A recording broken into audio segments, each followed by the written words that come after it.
ना पूछ मेरी मंजिल कहाँ है, अभी तो सफर का इरादा किया है, ना हारूंगा हौसला उम्र भर, ये मैंने किसी और से नहीं खुद से वादा किया है।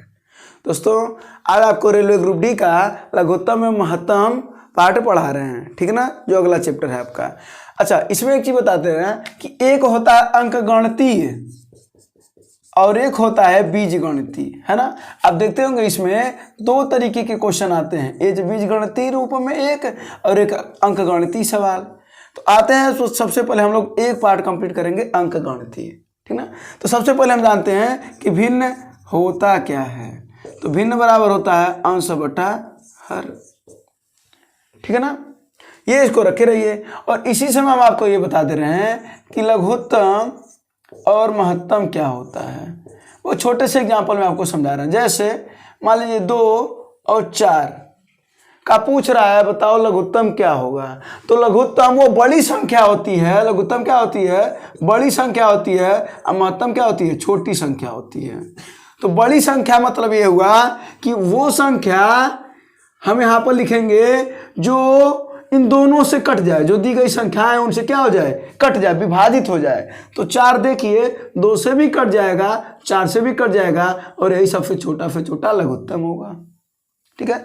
अब मौसा क्या होता है, वो छोटी से छोटी संख्या होती है जो उनको काट दे, वो कटती है, ये काटती है, तो ये उनको काट दे अर्थात 2 होगा, क्योंकि 2 से 2 इसको भी काट देगा और 2 इसको भी काट देगा।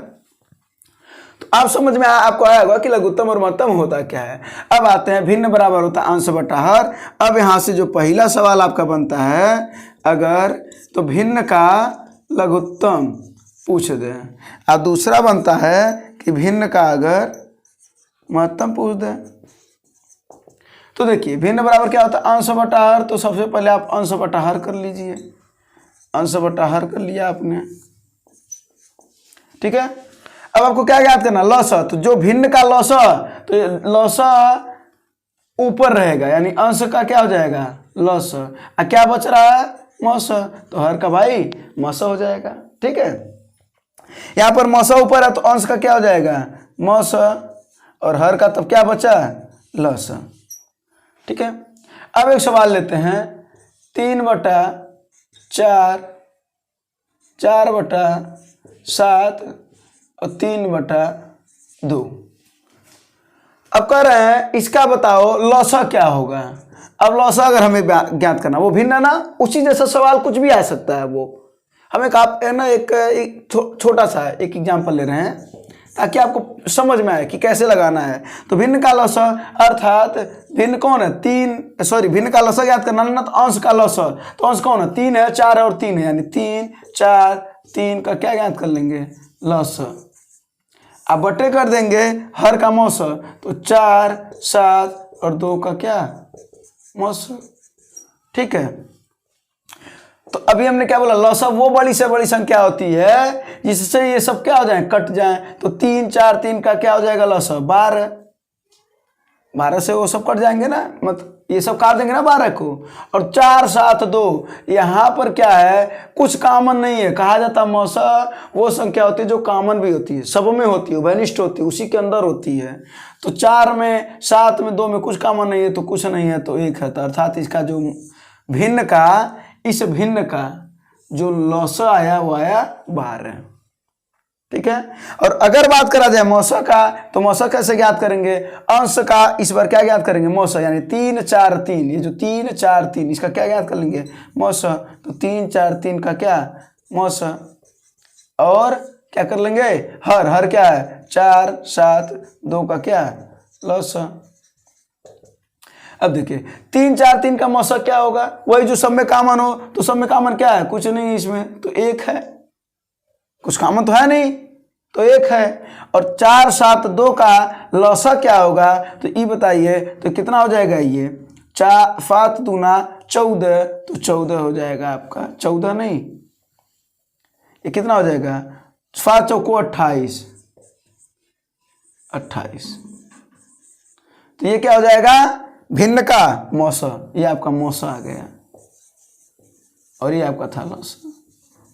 तो आपको सवाल एक छोटा सा समझा दिए और ये बता दिए कि कैसे आप इसका यूज करेंगे, ठीक है ना।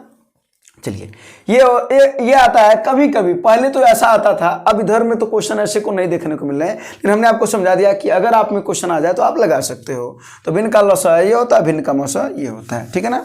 चलते हैं अब अगले क्वेश्चन पर आते हैं और देखते हैं अगला क्वेश्चन क्या है और वो कैसा क्वेश्चन आता है। तो सबसे पहले आपको फार्मूला बता रहे हैं लसा और मौसा का, ठीक ना। तो पहली संख्या दी रहे, आप देखते होंगे ये सवाल आता है, पहली संख्या दी रहे, दूसरी संख्या दी रहे, है ना। तो आप कैसे लसा मौसा ज्ञात करते हैं, तो आपको फार्मूला बता दे रहे हैं। पहली संख्या गुणे दूसरी संख्या बराबर लसा गुणे मौसा, ठीक है। अब इस पर सवाल कैसे आता है, कह देगा कि अगर पहली संख्या कितनी है, पहली संख्या दे देगा, कुछ भी दे सकता है, मान लीजिए दे दिया 12, दूसरी संख्या कितनी दे दिया है, तो दूसरी संख्या अगर दे दिया आपका वो दे दे कितना 20, अब कह दे कोई एक इसमें से दे देगा, तो कह देगा अगर कि मौसा बताओ अगर 4 है तो बताओ लौसा क्या होगा।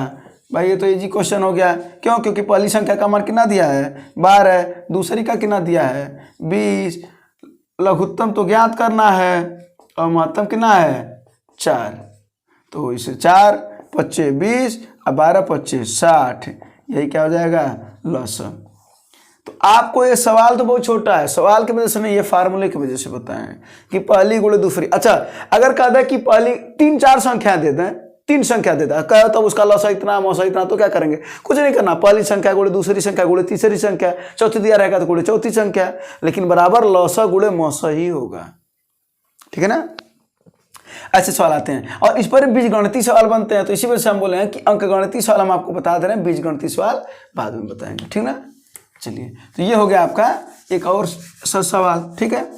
अब आते हैं जो एकदम इम्पॉर्टेंट है, जहां से 2 क्वेश्चन इसके बनते हैं। तो जरा पहला क्वेश्चन देखिएगा, पहला क्वेश्चन क्या करा है, यदि किसी संख्याओं का अनुपात दिया रहेगा, यदि किसी संख्याओं का अनुपात, ठीक है ना, 2:3 हो, क्या हो 2:3 हो, ठीक है, और उनका मौसा दिया रहे, मौसा कितना दे सकता है 5, तो क्या ज्ञात करने के लिए कहेगा लौसा, क्या ज्ञात करने के लिए कहेगा लौसा। अब इस सवाल को समझिएगा, कह रहा है यदि किसी संख्याओं का अनुपात 2:3 है, मौसा दिया है 5, तो लौसा बताइए। अब देखिए इसको हल कैसे करेंगे, एकदम आराम से कैसे आप सॉल्व कर सकते हैं और इसी का भी ट्रिक बता देंगे, आप जल्दी में कैसे सॉल्व कर लेंगे। तो सबसे पहले देखिए, अभी हमने क्या बोला कि मौसा उन संख्याओं में होता है, यानी उन संख्याओं में गुणा कर रहा होता है। तो पहली संख्या कितनी मिल गई 2, ये 2x है ना, तो ये हो जाएगा 2 गुणे मौसा 5 है तो 2 पच्चे 10, दूसरी संख्या हो जाएगी 3x, तो 3 गुणे 5 अर्थात 15। तो फार्मूला क्या होता है, पहली गुणे दूसरी, यानी पहली गुणे दूसरी बराबर क्या लौसा गुणे मौसा, तो कितना हो जाएगा 5 तिहाई 15, 10 तिहाई 30, ये क्या हो जाएगा लघुत्तम, ये आपका हो जाएगा लघुत्तम, ठीक है। तो देखिए एक क्वेश्चन ऐसे देगा कि यदि किसी संख्याओं का अनुपात 2:3 है, मौसा 5 है, तो लौसा बताओ, मौसा दिया रहेगा लौसा पूछेगा। अब अगर आपको बात करें डायरेक्ट दे दे अगर कोई सवाल कि अगर किसी संख्या का अनुपात 3:7 हो, अब मौसा कह रहा हो 5 हो, तो आप बताइए तुरंत ज्ञात कैसे कर लेंगे। 5 एक संख्या क्या हो गई 5 या 15, एक संख्या क्या हो गई 7 5 35, हुई कि नहीं हुई। तो अब क्या करेंगे 15 गुणे 35 अब बटा 5, तो इससे काट देंगे 5 या 15 और 35 तिहाई 105, ये आपका हो गया लॉस। अब देखिए उसको ट्रिक से भी समझ लिए तुरंत, अगर बेस समझ में आएगा तो ट्रिक भी समझ में आएगा। तो एक क्वेश्चन तो ये बनता है कि मौसा दिया है, अगला क्वेश्चन क्या बनता है कि अगर मौसा न दे करके लौसा दे, ठीक ना। और ये क्वेश्चन तो आते हैं, बिल्कुल आते हैं, रेलवे का तो फेवरेट क्वेश्चन है, आप देखिएगा प्रीवियस ईयर तो रेलवे में ये क्वेश्चन आते हैं, ठीक ना। तो अगला क्वेश्चन क्या है, इस बार जो संख्याओं का अनुपात है वो हम दे रहे हैं उतना ही रहने दे रहे हैं 2:3, ठीक ना। और क्या दे दें इस बार लौसा दे दें, क्या दे दें लौसा, तो लसा कितना देता है भाई? चलिए 120 दे देते हैं लसा। और कर आया मौसा बताओ, यानी महत्तम समापवर्तक बताओ। ठीक ना। अब देखिए इसके पहले में क्या दिए थे? लसा दिए थे, मौसा ज्ञात करना था। सॉरी, मौसा दिए थे, लसा ज्ञात करना था। इस बार लसा लघुत्तम समापवर्तक दिए, मौसा ज्ञात करना है। अब इसको हल करते हैं। तो कैसे हल करेंगे? अब देखिए हमने माना मौसम को ज्ञात करना ना, तो मौसा को मान लेते हैं यक्स। क्या मान लेते हैं? यक्स। तो पहली संख्या कितनी हो गई? अगर बात करें पहली की, तो पहली कितनी हो गई? हम बोले ना मौसा उसी में होता है, तो 2x हो गया। दूसरी कितनी हो गई? 3x हो गया। हो गया कि नहीं हो गया? अब बस इसी फार्मूले पर रख लीजिए। तो इस जब फार्मूले पर आप रखेंगे तो क्या आएगा? पहली गुणे दूसरी, यानी 2x गुणे 3x बराबर लघुत्तम तो दिया ही है ना 120। तो 120 गुणे महत्तम कितना है? यक्स। महत्तम तो x ही माने है ना, x से x को काट देंगे। 3 चौको 12 और 2 विषयम, तो x बराबर 20। आपका क्या पूछ रहा था? महत्तम। अब महत्तम को आप क्या माने थे? x। तो महत्तम कितना आया? 20। महत्तम कितना आया आपका? 20। और अगर संख्याएं पूछता तो कितना हो जाता? 20 दूना 40, कितना हो जाता? 20 तिहाई 60। ठीक है ना। अगर संख्या पूछता है, इनका योग पूछता तो कितना हो जाता है? 100। इनका अंतर पूछता तो कितना हो जाता है? 40। कुछ भी पूछता आप बता सकते हैं। ऐसे ऐसे सवाल खूब पूछता है उसमें। ठीक ना। अब देखिए, अब आपको इसको कैसे जल्दी में समझना है, ट्रिक से कैसे समझना है। अगर कभी भी संख्याओं का अनुपात कुछ भी दिया हो, क्या दिया हो? संख्याओं का अनुपात कुछ भी दिया हो, जैसे मान लेते हैं 3:7 दिया हो और लघुत्तम दिया हो 210। ठीक है। अगर आप मौसा ज्ञात करो तो आपको सिंपल क्या करना है वो हम आपको बता देते हैं। आपको सिंपली सीधा सीधा ये करना है कि जो ये लौसा दिया है 210, ठीक है ना, उसी में 3 और 7 का गुणा कर देना है, मतलब भाग दे देंगे। 3 और 7 का गुणा करके क्या दे देंगे? भाग दे देंगे। तो देखिए 7 त्रिक को 21, आपका आया 10। ये 10 क्या है? मौसा है। ये 10 क्या आ गया? मौसा। बस देखिए एकदम सिंपल सा सवाल हो गया। हो गया कि नहीं हो गया? तो अगर कभी भी सवाल पूछे कि संख्याओं का अनुपात दिया रहे ये और लौसा दिया रहे, तो आप उसको एकदम 60 तरीके से क्या कर देंगे? लौसा को ऊपर कर देंगे, जो अनुपात में दिया उसी से केवल भाग दे देंगे, बस और कुछ नहीं। ये 3 गुणे 7 का गुणा करके उसी से भाग दे देंगे। तो 7 तरीके का 10 आया, मौसा हो गया 10 आपका। अब मौसा अगर हो गया 10, तो संख्याएं अगर ज्ञात करने के लिए कह दिया तो पहला हो गया 30 और दूसरा हो गया 70। ठीक है। तो ये आप ट्रिक से भी आप समझ सकते हैं। ये क्वेश्चन ये आता है। उसके बाद से आता है घड़ी, कि घड़ी अगर 5 second, 10 second, 15 second, 20 second, 25 second के अगर अंतराल पर बज रही हो, तो बताइए वो फिर कब एक साथ बजेगी? घड़ी की सुइयां ऐसे क्वेश्चन करता है, यदि घड़ी की सुइयां क्या 5 सेकंड, कितना बोले हैं? 5, 10, 15, 20, 25। क्वेश्चन क्या है आपका कि यदि घड़ी की सुइयां 5 सेकंड, 10 सेकंड, 15 सेकंड, 20 सेकंड और 25 सेकंड के अंतराल पर अगर बज रही हो, तो फिर वे एक साथ कब बजेंगी? पहला क्वेश्चन सुनिएगा। पहले इसमें भी 2-3 क्वेश्चन बनते हैं। तो पहला क्वेश्चन ये हो गया। तो इसका सबसे पहले हम क्या ज्ञात करेंगे? लघुत्तम। तो 5 से काटिए, 5 × 9 5 दूना 10, 5 × 15। ये सवाल लीजिए, लेकिन हम पैटर्न आपको सिखा रहे हैं। इसी पैटर्न पर कोई भी सवाल आएगा आप लगाएंगे। ठीक है ना। फिर क्या करेंगे? 2 से काट दीजिए, 51। और देखिए सब के सब अभाज्य संख्या है ना, तो इनका गुणा कर दीजिए। तो क्या हो जाएगा? 5 × 2 × 3 × 2 × 5। तो 5 दूना 10, 5 दूना 10, 10 दाएं 100 तिहाई 300। क्या भाई? सेकेंड, क्योंकि सेकंड था ना। इसका मतलब हुआ कि 300 सेकंड बाद जा करके पुनः एक साथ बजेंगे। और 300 सेकंड को ही हम कहते हैं 5 मिनट। कहते हैं कि नहीं कहते हैं? 300 सेकंड के लिए तो कहते हैं 5 मिनट। इसका मतलब हुआ कि जो घड़ी की सुइयां हैं पुनः वो 5 मिनट बाद एक साथ पुनः मिलेंगी। 5 मिनट बाद वो एक साथ पुनः मिलेंगी। और अगर कहते हैं बताओ 1 घंटे में कितनी बार बजेगी, तो 1 घंटे में होता है 60 मिनट।